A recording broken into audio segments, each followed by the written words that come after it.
Welcome back to another edition of the Saturday to Sunday Football Podcast. I am Paul Perdichizzi, and thank you for joining me. As always, the 2025 NFL Draft is in just 2 nights from tonight when I am recording this. This will be the final Saturday to Sunday football podcast prior to the 2025 NFL Draft kicking off.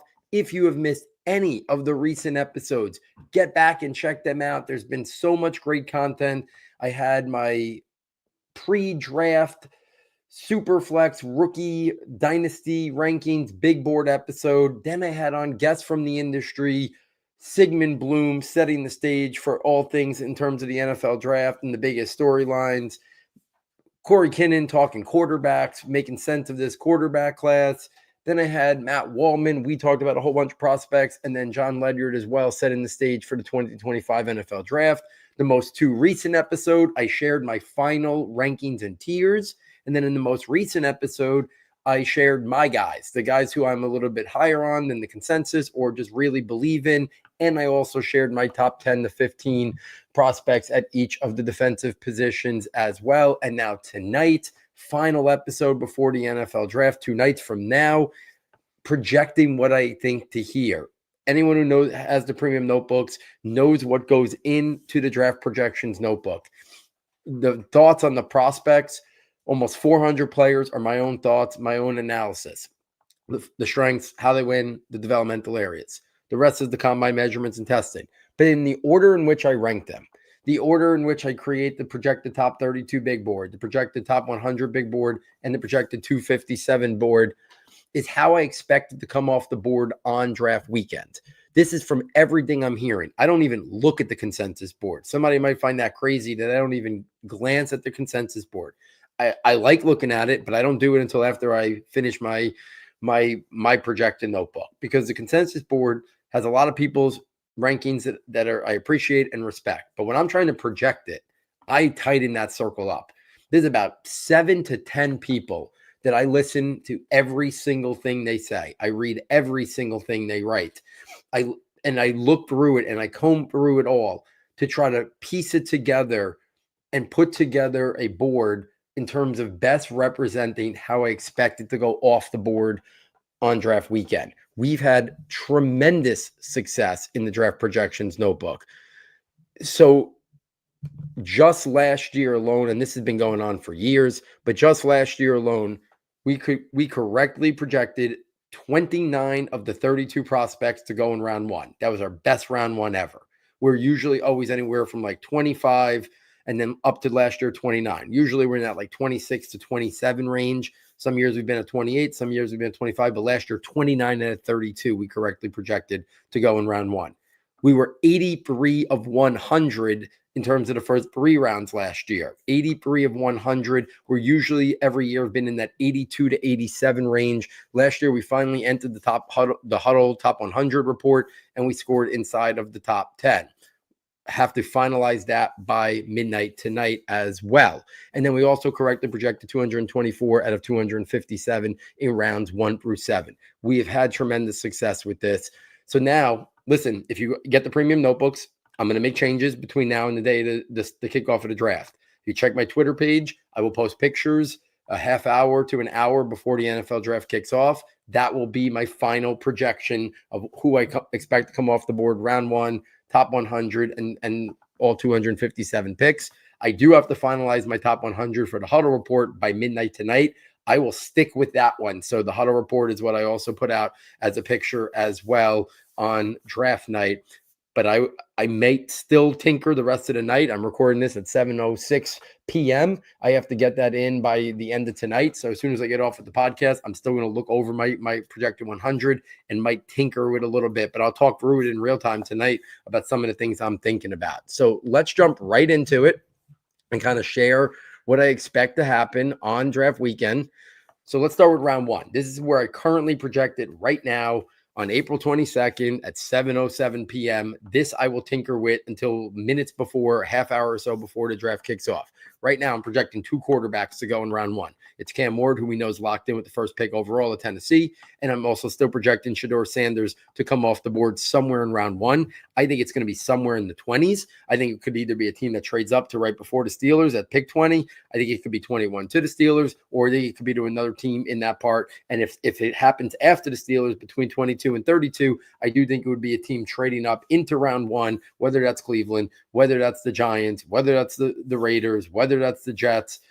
One of those teams would be the teams that I think would maybe trade back in if it doesn't end up with the Steelers at pick 21. I do not think he's still in play at 3 for the Giants. I think they might like him, but not to take him over Abdul Carter. I don't think there's enough belief collectively in that organization to make that pick, but we'll see. The running backs. Right now, I'm projecting 3 running backs to go off the board in round 1. It's Ashton Genty, Omarion Hampton, and Travion Henderson. I don't even have anybody in the just missed category. I should have said in the just missed quarterback section, I have Jackson Dart, I have Jalen Milroe, I have Tyler Shook. I will come back to who I think could sneak in. But let's go through the rest of the names in the projected top 32 right now. At the wide receiver position, I have Travis Hunter ranked with my wide receiver board. So I have 3 wide receivers currently projected to go in the top 32. I have Travis Hunter, Tet McMillan. A lot of buzz lately that Tet McMillan could be the 5th pick overall to Jacksonville.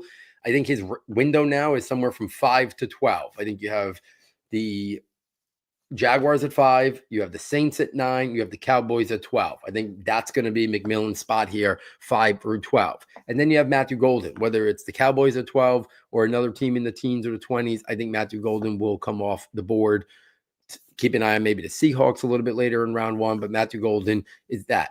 Guys who just missed, Emeka Egbuka, Luther Burden the third. I think Egbuka has a real chance to go round 1. I'll run through my short list of guys that I'm still tinkering with. Egbuka is on that list for sure. The tight end position, I currently have 2 guys projected to go in the top 32. That's Tyler Warren and Colston Loveland. I do have Mason Taylor on my just miss line. I think it's a real possibility if the Eagles stay at 32 that Mason Taylor is their pick. So it would not surprise me if Mason Taylor sneaks in, but I do not have that right now. I could see Philly potentially trading back and acquiring more assets if a team wants to come up for a quarterback at pick 32. The offensive line, right now I have 6 guys going in round 1. I have Will Campbell, tackle guard, whatever you want to call him, Armand Membu, and this is the order I'm projecting to come off the board. Will Campbell, Armand Membu, Kelvin Banks Jr., Greg Zabel, Tyler Booker, and Josh Simmons. Those would be the guys that I expect to come off the board in round 1 of the NFL draft at the offensive line position. And then they say Gray Zabel.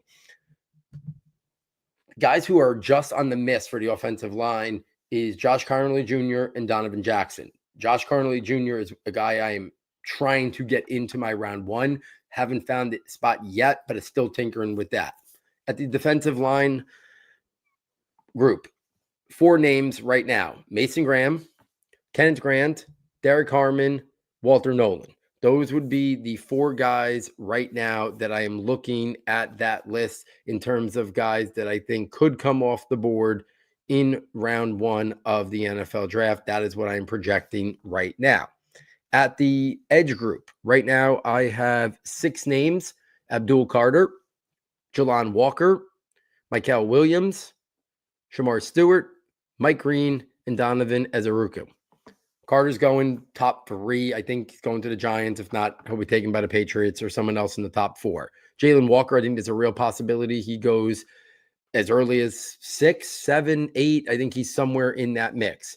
Michael Williams, his teammate, I think there's a real possibility he also goes in the top 10. Shamar Stewart, I think his window is somewhere from like Carolina at 8, somewhere to like pick 15 with Atlanta. I think Shamar Stewart's going. Mike Green, I think he's also in that window, probably around Atlanta. I think is where you might see him go, or to Cincinnati a couple picks later. And then Donovan Ezeruku is the last edge guy. 2 edge guys I have on the just miss cut: James Pierce Jr. and J. Tutu Malalo. Pierce is very interesting.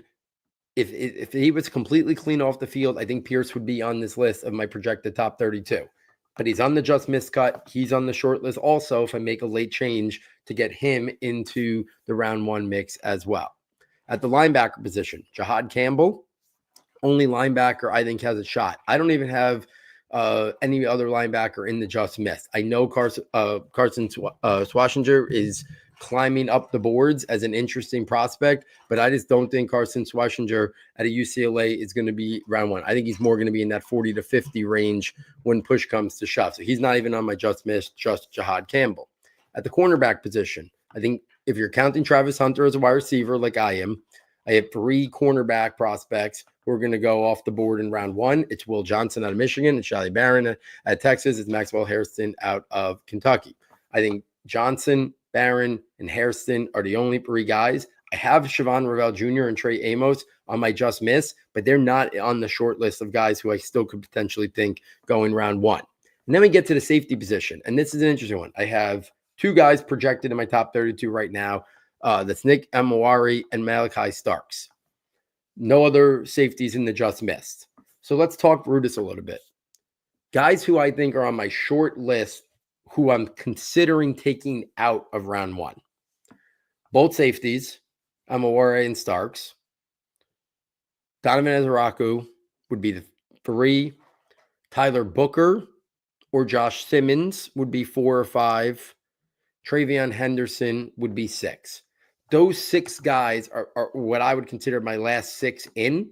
If you really want to stretch it out, maybe you could say Derek Harmon and Walter Nolan.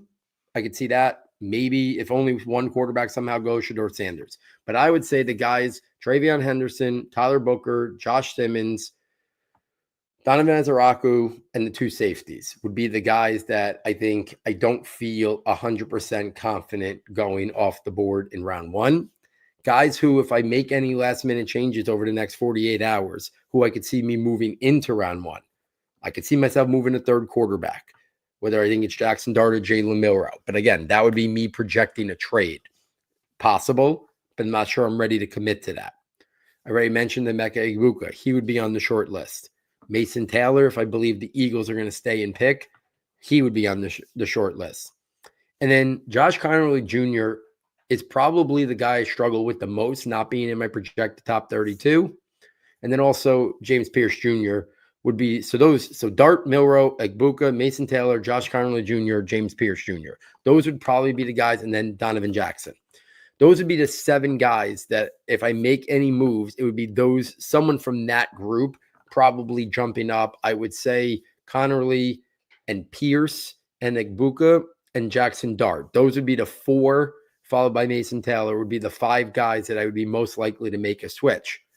Again, I will post a picture right before the NFL draft kicks off, maybe a half hour or so before, what my final projected top 32 looks like. But that's where it stands right now, April 22nd, 7:15 p.m. Those are the projected top 32 guys. And then the guys who I think are right on the outskirts who could potentially kick into round one. I think it's going to be very interesting, those last 10 or so prospects that come off the board. I feel pretty confident that, 23 or 24 of these are pretty much locks, hoping that we get to like that 26 to 27 range, 28 range. But I could see a couple of spots here where things kind of switch out based on those other guys that I'm talking about. Do we have additional quarterbacks? Does Egbuka go? Does Mason Taylor sneak in? Does Connerly or Donovan Jackson? And then the edge rushers, James Pierce Jr. in particular, do any of those guys jump into the mix here, or J2 Tumalo bump into round one? If we take this to the top 100 of who I think is going to come off the board. So right now, again, this has to be finalized by tonight. So I got about 4.5 hours after I get off this podcast to finalize this top 100. So if I make any changes on this, they are going to be pretty minimal because I do not have a 48-hour window to still kind of tinker with this. This is going to be very minimal changes in terms of this. So right now, my projected top 100, this will be the 100 that mostly will be in the huddle report. Again, I have a couple I have a small window here after I get off this podcast where I still might tinker. But where it stands right now at 7:17 on Tuesday, April 22nd, 5 quarterbacks. We already talked about Ward and Sanders. I think are going in the top 32.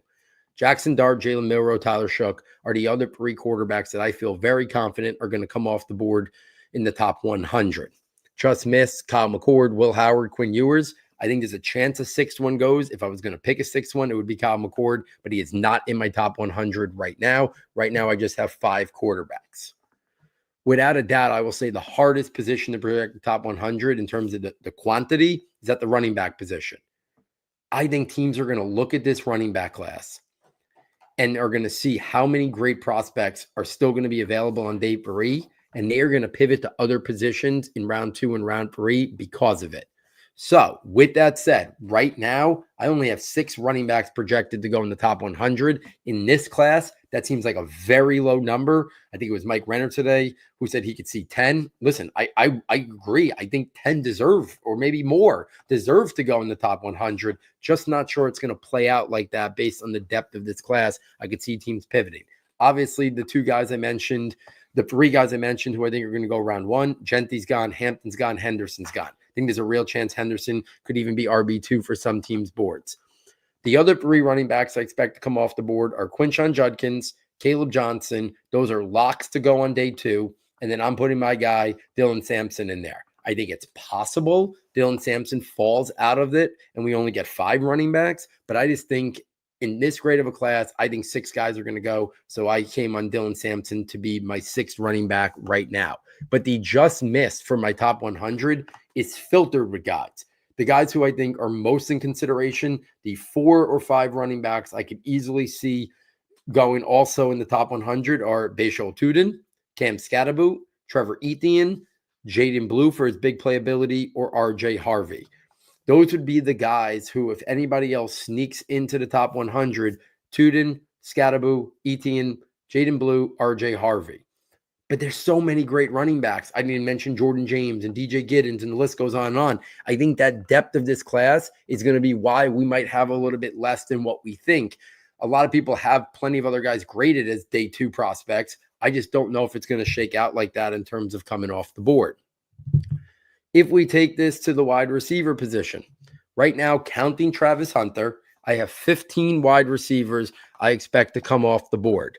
I feel real confident about 11 of them, and then I think 4 of them are on the borderline, but I snuck them in because I think there's going to be a little bit of a run on day 2 of these receivers. So obviously the guys I thought about in round 1, Hunter, McMillan, Golden, gone. I mentioned Egbuka and Luther Burden as guys who just missed my projected top 32. So obviously I think those 5 are locks. I think Jaden Higgins, Jack Besh, and Kyle Williams, Jalen Knoll, Jalen Royals, and Trey Harris are my locks. That's 11 receivers right there. The other 4 that I think are going to go right now in my projected top 100 are Savion Williams, the offensive weapon at TCU, Alec Iomanner out of Stanford, Torrey Horton out of Colorado State, and the sleeper one, Ty Felton out of Maryland. Ty Felton generating a lot of late buzz, popping up on a lot of people's that I trust projected top 100 boards. I think there's a real possibility of Ty Felton sneaking into the top 100. But Savion Williams, Alec Iomanner, Torrey Horton, Ty Felton. If any of those guys fell to the early portion of round 4, I would not be surprised. I have them all in my projected top 100 right now.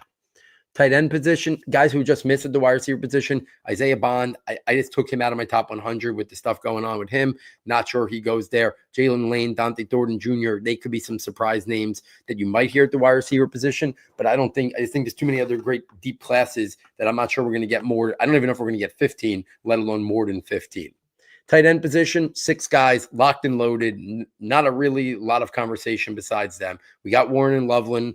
We got Mason Taylor. Those are the guys I talked about as the 2 guys in round 1 and the guy who just missed the cut in Mason Taylor. I think Elijah Roro is a lock. I think he's going somewhere early to mid 2. I think Terrence Ferguson is a lock. I think he's going somewhere late round 2 to the middle of round 3. And then I put Harold Fannin Jr. there. I do think there's a scenario where Fannin could fall out of the top 100 because I think a lot of teams probably value him in that late 3 range. But I still think someone's going to buy into him. All it takes is one team. So those are my 6. The only guy on the just missed cut for me is Gunnar Helm, but I don't think Gunnar Helm's going with his athletic questions from the combine and on.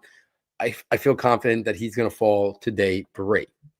At the offensive line position, I have 17 guys right now projected to go in the top 100, and at least I have 1 guy I might just miss that I kind of feel like that I should have him in my top 100. So we talked about the guys in round 1 and the just near misses. Will Campbell, Armand Membu, Kelvin Banks, Gray Zabel, Tyler Booker, Josh Simmons, and then the guys who I didn't get into my projected top 32 for round one, who just missed, were Josh Carnley Jr., Donovan Jackson. I expect them to go very early too if they don't sneak into round one. Then after that, Ariante Ursiri, Ozzy Trapillo, Tate Ratledge, Jonah Savaladea, Jared Wilson, Marcus Mabu, Charles Grant, Emory Jones Jr., and Anthony Belton. I feel pretty confident that the majority of those guys are going to go in the top 100. I think where there's some question marks is maybe Emory Jones Jr. falls to the top of the third day, top of the fourth round. Maybe Anthony Belton falls to the top of the fourth round. Maybe Charles Grant or Marcus Melbo, but I don't think so. I think Grant is too intriguing as a developmental prospect, and I think Marcus Melbo is just a team that wants to get their guards moving and pulling. I like him too much. So I think Emory Jones Jr. and Anthony Belton are the only two that I could see a scenario where maybe they don't go top 100. And the only offensive line that I feel really regretful that I don't have in there is Wyatt Milum.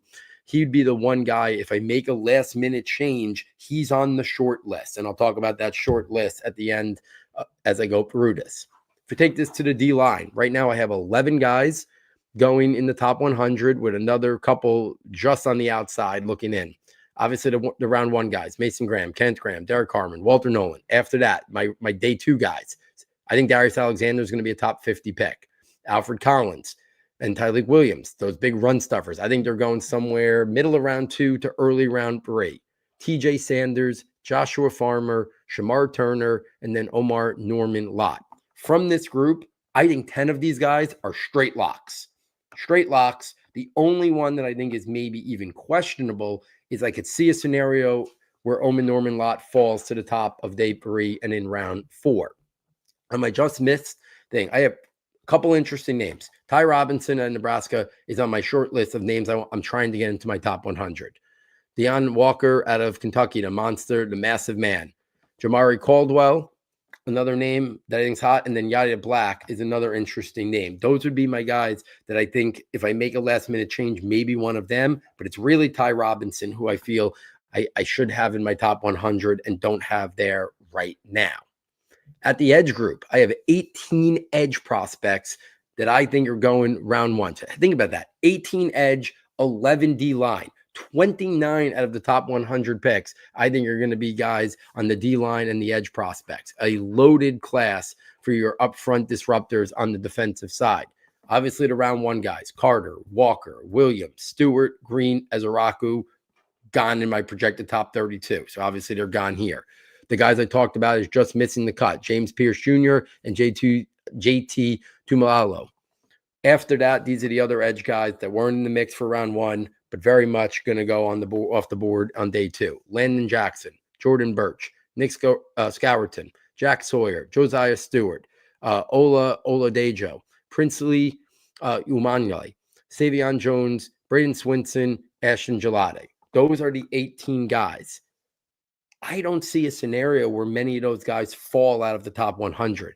If I was really trying to say, is there one or two guys that I could see? Yeah, it's probably the last 2 guys I mentioned. Braden Swinson, Ashton Gelade. If I see those guys not go top 100, I think maybe they can go 101 and 102, which are the other 2 picks at the end of round 3. But we do the huddle report, everything on the top 100. So they could still sneak into maybe right at the end of round 3, but not be in the top 100 or early portion of day 3. Swinson and Gelati are 2 guys that I think could fall to round 4. The other 16, I don't see any of those guys falling out of the top 100. On the just missed, David Walker is a guy out of Central Arkansas that Mel Kiper's been talking up a lot. He'd probably be the one guy that Baron Sorrell is not that far behind, but David Walker would be the one guy who I'm really intrigued with. If I was going to go out to 110, let's say, David Walker would be on this list. At the linebacker position, 5 guys. Talked about Jahad Campbell being the only guy in my projected top 32. Talked about Carson Schweissinger before as a guy who I think is more of that top 40, top 50. So obviously he's coming off the board. And then I think there's 3 other linebackers that'll come off the board in the top 100. Demetrius Knight Jr., Shamel Mondon Jr., and Danny Stutzman. If I was going to make a late change, I could see a scenario where I even cut this down to 4 linebackers, potentially take Danny Stutzman out of the top 100 and maybe bring in another guy, whether it's Wyatt Millam, whether it's Ty Robinson. Stutzman is on that short list that could get booted out off of my top 100. On the just missed, the one guy that another one similar to David Walker, I really like Nick Martin, another guy that Kuiper's been talking up a lot. He could sneak into the top 100 as a big time late riser, but I just couldn't find my way to get him in there right now. At the cornerback position, I have 11 guys, again, not counting Travis Hunter, who I have on my wide receiver board. The 11 cornerbacks that I think will come off the board in my projected top 100 are Will Johnson, Barron, Hairston. Those are my round 1 guys. I talked about just missing round 1 with Siobhan Ravel Jr. and Trey Amos. Other guys that I think are lock day 2 guys. And Benjamin Morris, I think he's going mid round 2, the latest. AZ Thomas, I think he's going late round 2, early round 3. The poor 40 time really hurt him. I think Jacob Parrish is going round 1. And then these last 3 are in my top 100 right now. Darian Porter, tested out great. Noah Williams at a Cal. And then Quincy Riley, one of the better players at the Senior Bowl at the cornerback position. That's 11 guys. I feel really good about the top 10. If I was going to say one guy that I could see falling out of that would be Quincy Riley, and maybe we only get 10 corners. I'm still contemplating. I talked about Ashton Gelade being a potential guy I move off of the line. Quincy Riley is a guy I could potentially move off the line. Someone from the wide receiver group between Io Manor, Horton, or Ty Felton potentially can move off the line. That's the guys, and Stutzman at the linebacker position. Those are the guys potentially I'm contemplating. On the just missed, the only guy I would say is Caleb Bransaw. Would be the one corner that I wish I had a spot for him in my top 100. Just don't have it right now. And then at the safety position, I have 6 guys. I have the 2 in round 1 that we talked about. And then I have Xavier Watts, Kevin Winston Jr., Billy Bowman Jr., and Andrew Makukba out of Texas. I think Watts and Winston are locks. I think those are guys that are going round 2. I really like Billy Bowman. I think Bowman and Makuba are the other 2 that are going to go in the top 100. But I could see a scenario where Bowman falls out or Makuba falls out. I think Jonas Senker is on my just miss. It's very close to being a top 100 player. He would be on the short list. I could see Bowman or Makuba going early day 3, top around 4, and potentially not making it the top 100. So there it is, my projected top 100. If we look at the big picture, guys who I regret not having in my top 100, a whole bunch of running backs, Glacial Tudor, Cam Scatterbu, Trevor Etienne, Jaden Blue. Offensive lineman, Wyatt Millam. Defensive tackle, Ty Robinson or Deion Walker. Edge rusher, David Walker.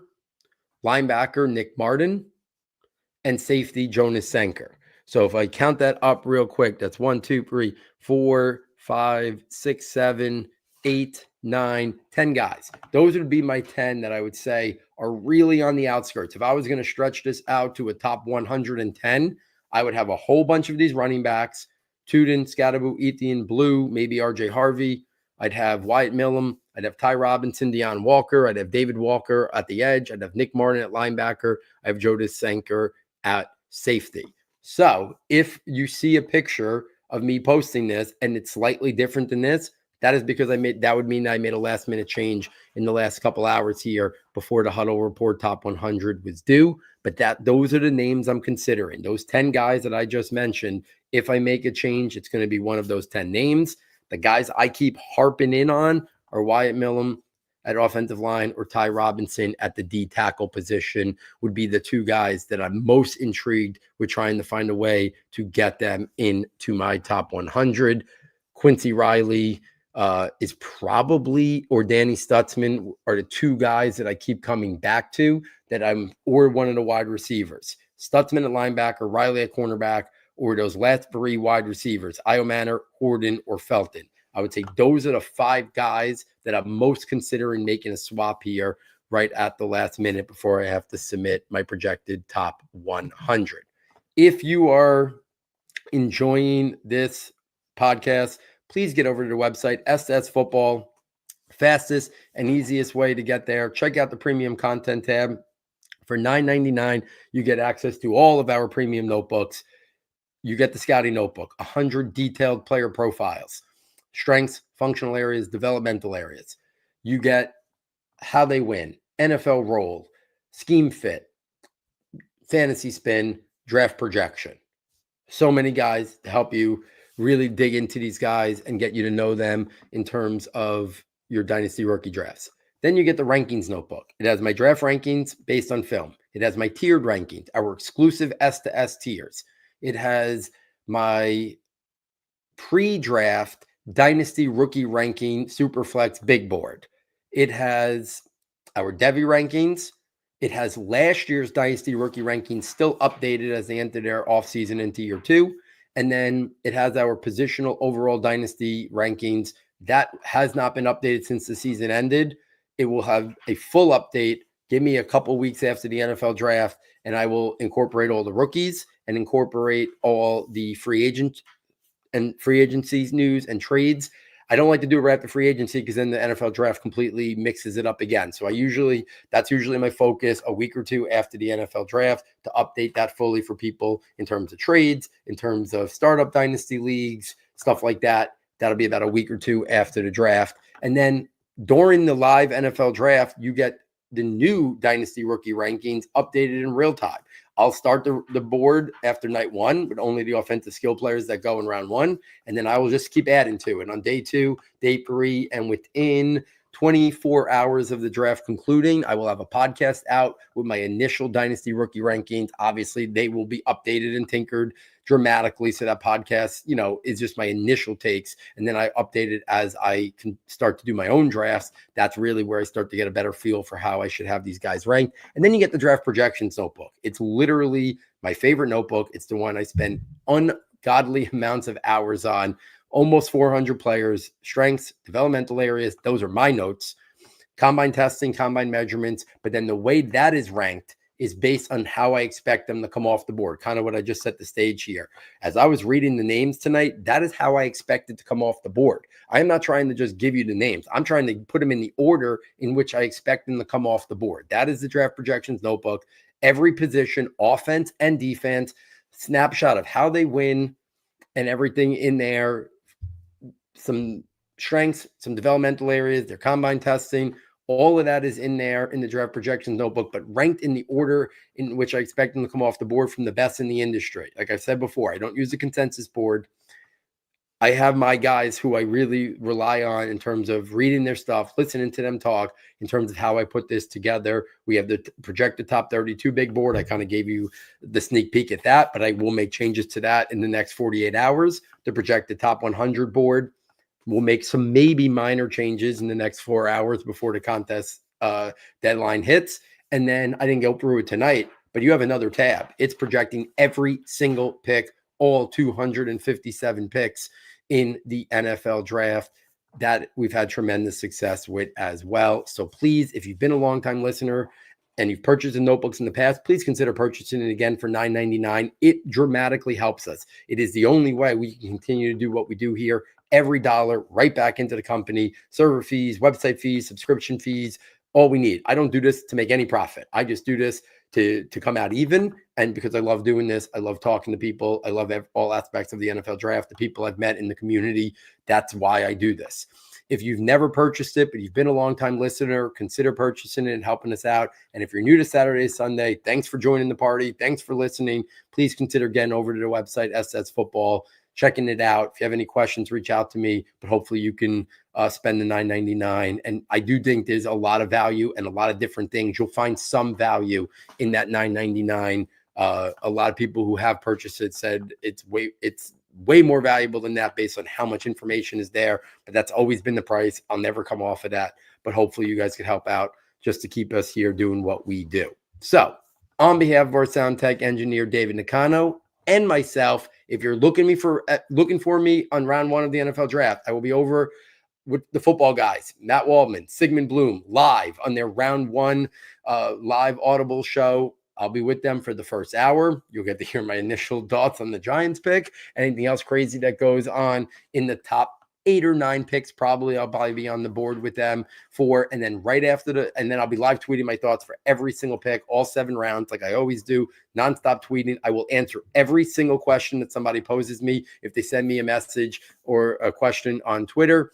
And then after each night of the NFL draft, I will go live within minutes of the draft ending and give my recap show after round 1, after day 2, and then day 3, I'll probably do it a little bit later in the evening, let some UDF signings come in before I do that show a little bit later in the evening on Saturday. Make sure you're checking it all out. Listen to the pods. Get over to the YouTube channel. If you can't purchase notebooks, please rate, review, subscribe wherever you listen to a podcast. And also check out the YouTube page. I know we don't do a lot on YouTube, but hopefully we can build that up a little bit as well. And then maybe I'll start doing some stuff there as well. Right now, it's just really the podcast over there. Just as another way for people to listen to them. I see some people in the comments. Thank you guys so much. Greatly appreciate the positive sentiments. And some of you guys have been seeing just about every single podcast. So greatly appreciate you guys hopping on and watching live as I continue to do these shows over the last couple of weeks. So one more time, on behalf of our sound tech engineer, David Nakano, and myself, thank you for joining us. And we look forward next time taking you from Saturday to Sunday.